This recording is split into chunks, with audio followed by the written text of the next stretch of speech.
¿Sabías que existió un bosque exuberante en la Antártida? ¿Sabías que había desiertos que eran selvas tropicales como el desierto de la Guajira? ¿Es posible saber hace cuánto tiempo sucedieron estos eventos? ¿Por qué las flores son tan lindas, huelen bien? ¿Y qué onda con las abejas? ¿Cómo es que países con gran poder económico, siendo petroleros, quedan a merced de la marea roja? ¡Ah, lo sabía! ¡Comunistas! No, en este caso no son ellos. Y por último, ¿quién es el asesino de Melody Manning? ¡Oh! Parece que algo anda mal en mi cabeza. No. Todas estas preguntas tienen algo en común, menos la última. ¿Cómo creen? Pues no. La última también está relacionada. Quédate y lo averiguarás. Esto es Ciencia para Profanos. Yo soy Lordo y hoy hablaremos de palinología. Pero, ¿qué es la palinología? Bueno, la palabra aparece usada por Hyde y Williams en 1944. Querían un término más general que análisis de polen. Ajá, con que analizan polen, lo sabía. Calma, chico, el término Paulneum o Palnein viene del griego y polen del latín. Significa espolvorear o polvo fino, así que esta disciplina incluye el estudio de microorganismos y o microestructuras de origen biológico, formadas por materia orgánica, usualmente material quitinoso, o similares. Es decir, materia orgánica que es muy resistente y se parece a la de las uñas, de las manos o los pies. Como son microorganismos y microestructuras, se necesita de un microscopio para poder verlos y estudiarlos, ya que sus tamaños rondan entre las 5 y 100 micras. Pero, ¿qué es una micra? Tenemos el metro y el milímetro. Hay 1000 de estos últimos en cada metro, por eso se llama milímetro. Pero veámoslo con este ejemplo. Notamos gran diferencias de tamaño entre este tigre de unos 2 metros y esta hormiguita cosechadora de 2 milímetros. ¡Ay, qué bonita! Ahora, entre la micra, este es su símbolo, y el milímetro hay otras 1000 unidades, es decir, hay 1000 micras en 1 milímetro, así que también hay una diferencia igual de abismal entre uno y otro. Veámoslo con este ejemplo. ¡Wow! Ahora esta hormiguita cosechadora parece un Godzilla. 2 milímetros, lo pusimos a la escala como era nuestro tigre. Y, por lo tanto, 100 micras, que es más o menos lo que aproximadamente un cabello promedio tiene de grosor, al dividirlo en 100 unidades, cada una sería una micra. En este orden de tamaños, tenemos que entre las 5 y las aproximadamente 60 micras, podríamos encontrar la mayoría de granos de polen y muchas de las esporas, que hacen parte del objeto de estudio de la palinología.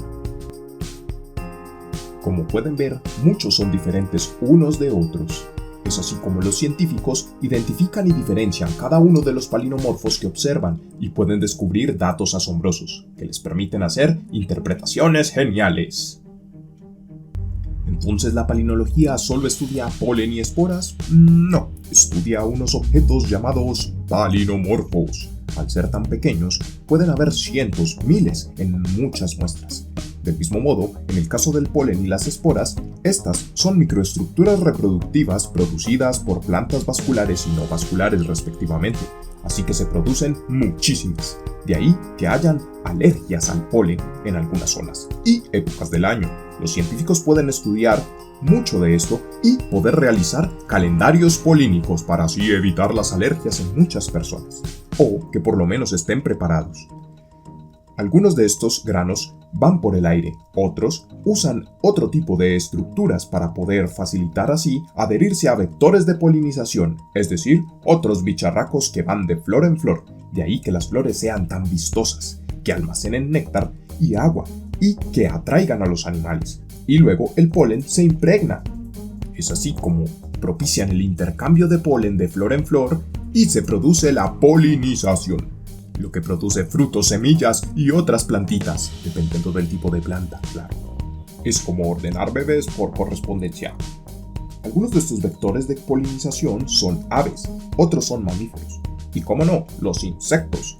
Y estos estudios permiten conocer interrelaciones importantes en sistemas ecológicos. Bueno, ¿y qué onda con las abejas? Estos insectos son unos de los grandes polinizadores y permiten la reproducción de muchísimas plantas. Adicionalmente, procesan el polen y lo vuelven miel. Hay científicos palinólogos que estudian el comportamiento de las abejitas y llegaron a comprender cómo diferentes tipos de abejas bajo diferentes circunstancias producen su miel y cómo es esta miel muy diferente entre sí dependiendo del tipo de polen o la mezcla de polen que ellas utilizan. Esto es debido a las diferentes flores y plantas que frecuentan. Así es como nace la melisopalinología, que se ocupa de estudiar esa estrecha relación entre abejas y plantas, todo en pos de garantizar la mejor miel para ti. La ciencia detrás de lo cotidiano.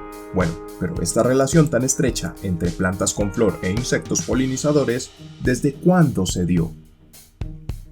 Si bien no se tiene muy en claro cómo se dio este tipo de intercorrelación, los investigadores han encontrado fósiles del Mesozoico, más o menos del periodo Cretácico, con polen en abejas, por lo que esta relación es muy antigua dentro de los ecosistemas alrededor del mundo. Y hablando de fósiles, los palinomorfos, al ser tan pequeños y abundantes, muchos son susceptibles de fosilizarse en ambientes donde se acumulan y preservan fácilmente.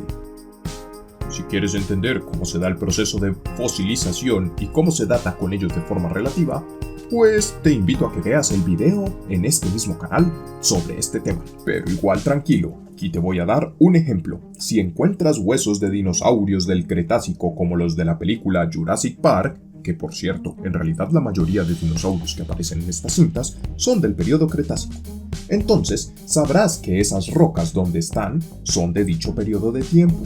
Esto funciona gracias a que la evolución da nuevas formas que van apareciendo a través del tiempo, mientras que otras desaparecen o se extinguen, así también las plantas, y por tanto sus microestructuras como el polen y las esporas, así como vemos en este ejemplo. Así pues, la subdisciplina de la palinología que estudia los fósiles de polen y esporas, así como de otros palinomorfos, se llama paleopalinología. Esta puede ser aplicada en bioestratigrafía, para dar la edad de las rocas, o en estudios paleoambientales y paleoecológicos, y así conocer las condiciones y el tipo de bosque que se encontraba en una región en determinado momento. Es así como estudios palinológicos en la Antártida también han demostrado que hace algunos millones de años se encontraba allí una exuberante selva tropical. Pero entonces, ¿cómo es esto posible? ¿Por qué no había hielo? ¿Estaba en esa misma posición? Preguntas, más preguntas. Bienvenidos a la ciencia. Cuando respondes una, surgen muchas otras más. Así igualmente en nuestro país, Colombia, hay investigadores que han descubierto cosas asombrosas. Entre ellas, La Guajira no siempre fue un desierto. Los estudios palinológicos demuestran que había una selva neotropical en esa posición, y a esto se suman otras evidencias paleontológicas, donde nos completan la figura de la fauna del Cerrejón, con la titanoboa, una de las serpientes más grandes que ha existido jamás sobre la faz de la Tierra, tortugas gigantes, cocodrilos gigantes, entre otros muchos animales. Y esto me lleva a clarificar que otra de las aplicaciones de la paleopalinología es también los estudios paleoclimáticos, pues así como tenemos en la Guajira y en la Antártida, vemos que en el pasado sus ecosistemas eran muy diferentes. Así también vemos cómo existen variaciones a través del tiempo en los parámetros que pueden controlar su disposición y su ecología, así como la temperatura y la humedad. Es así como sabemos que existen cambios en las condiciones que controlan el clima y el tiempo meteorológico, ya sea de forma local o global. Y vuelven y surgen más preguntas. ¿Por qué cambia el clima? ¿Qué es la evolución? ¿Ese bus va o viene? ¿Por dónde orinan los peces? Son muchas preguntas, me encanta. Pero sus respuestas son otra historia, así que las veremos en futuros videos. Por lo pronto, ¿cómo es que la marea roja... ¡Esa no!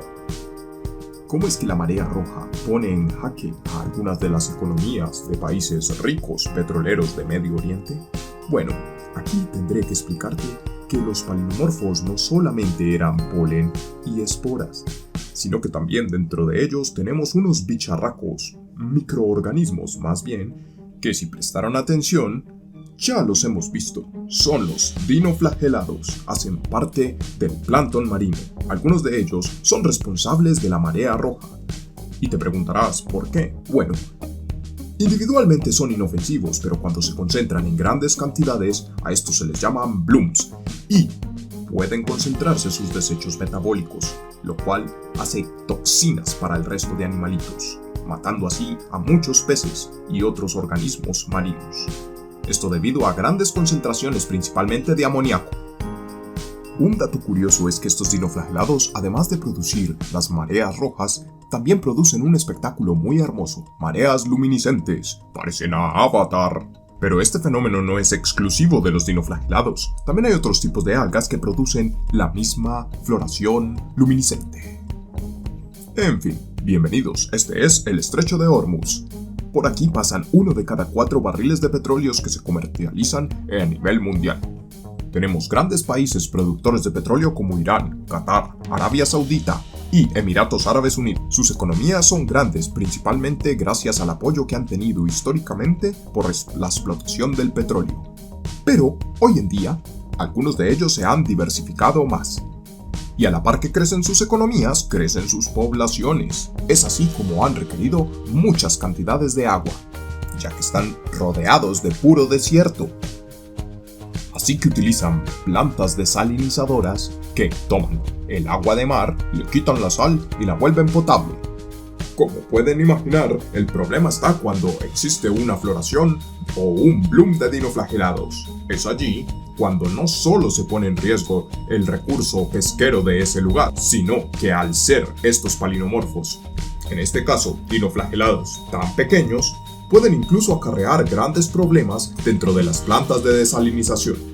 Es así como los palinólogos que se dedican a estudiar a estos dinoflagelados en detalle buscan hallar los parámetros y la ciclicidad de estas floraciones o blooms, y así preparar mejor a los gobiernos y a la gente para cuando esto ocurra, ya que no importa cuánto dinero o cuánto petróleo tengas, si no tienes agua, no puedes vivir mucho tiempo.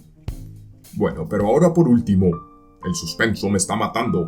¿Quién asesinó a Melody Manning? Para este caso en particular, recurrimos a la palinología forense, una de las subdisciplinas que hace parte de las ciencias forenses, estilo CSI. Los detectives palinólogos aprovechan que los palinomorfos, en este caso polen y esporas, son muy diferentes entre sí y pueden incluso mapear los lugares en los que estuvo la víctima antes de que se cometa un crimen, pues analizan en sus prendas y en sus mucosas cuáles granos de polen han quedado atrapados en ellos. De este modo, si tienen inventarios florísticos, pueden saber las zonas de la ciudad o en qué lugares más o menos pudieron andar en determinados momentos. En el caso de Melody, ella fue encontrada muerta en un río, pero la palinología pudo establecer que sus últimos suspiros no tenían polen de esa zona, sino un polen que se asemejaba más a unos jardines en donde había estado unas horas antes. No obstante, varios jardines tenían este tipo de hierbas, pero especialmente estos en los que ella había estado, habían sido rociados y fumigados últimamente, así que, por una extraña mutación, se encontraban granos muy diferentes y únicos, lo que junto al testimonio de testigos y de otras personas, así como otras evidencias, ponían a algunos sospechosos cerca de la lupa. Así, se logró la confesión de uno de ellos. Así que como podemos ver, la palinología es una herramienta muy versátil que se utiliza para muchos fines, una ciencia que no muchos conocen. Si te gusta mi contenido, por favor déjame un like si te gusta. Suscríbete para que puedas ver otros tipos de videos similares. Deja un comentario si quieres que ahonde en alguno de estos temas. Gracias por tu atención. Yo soy Lordo y esto fue Ciencia para Profanos.